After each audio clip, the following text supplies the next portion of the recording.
I discovered that if I pretended to be blind, I could openly sit outside temples and beg, and even get a free government-provided apartment. That day, as usual, I went to play piano for a wealthy man's wife. When she opened the door, I could feel she didn't want me inside, but I had already accepted a deposit from her husband, so she stepped aside. But shortly after I began, I smelled something strange. Following the scent, I discovered a body lying in the living room. I finally understood why she didn't want me in at first. I pretended to stay calm and casually said I needed to use the bathroom. Passing through the living room, I deliberately stepped in some water on the floor to appear more like a blind person. Once inside the bathroom, I realized the killer was right behind me, holding a gun. I held my breath, careful not to give any clue. Luckily, I actually used the bathroom, so I didn't raise suspicion. As I passed the living room again, I got a clear look at the body's face. It was the wealthy man himself. I forced myself to stay calm, returned to the piano, and continued playing. After leaving his house, I sat by the roadside, dazed, hesitating whether to call the police. The man was known for being generous, always tipping me well whenever he hired me. In the end, I went to the station. I said I wanted to report a murder. Before I could finish speaking, I saw the man, the one hiding in the bathroom, and he was wearing a police uniform.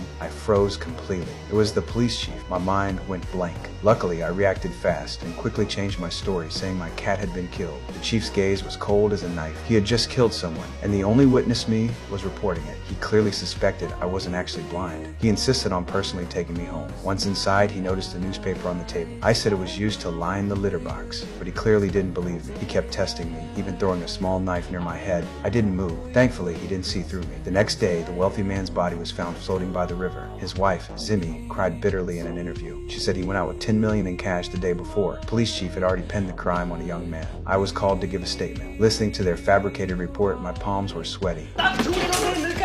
खून किया body को pack कर दिया bag के अंदर अंगूठी निकली तोड़ दिया टुक करके यार मैं देख सकता हूं I wanted to stand up and tell the truth, but it was only a fantasy. I knew that if I spoke, I would end up like the wealthy man. I thought it was over. But then, a twist came. At the funeral, his wife went on and on about that night, not realizing someone else had seen it happen. The neighbor, an old lady. After the funeral, the lady went to the police saying the wealthy man's wife was lying. Not long after, the woman knocked on the old lady's door. I happened to be hired as a private tutor by the wealthy man's daughter. When the elevator doors opened, I saw with my own eyes the woman pushing the old lady down the stairs. My legs went weak, almost collapsing. I forced myself to stay calm, pretending I saw nothing. I didn't know if the lady was killed because she provided evidence. I thought the woman had gone mad, trying to eliminate everyone who knew the truth. I wanted to escape, but before I could step out, there was a knock at the door. It was her. She said she was hosting a memorial, invited me to perform, and handed me a pastry. I didn't dare refuse, so I ate it. When I turned to pour coffee, I looked back. She was standing there wearing a skull mask. I jumped, but pretended I saw nothing. She poured a bottle of liquid into my cup in front of me. I had to act natural, said I was getting cookies, and deliberately spilled the cup.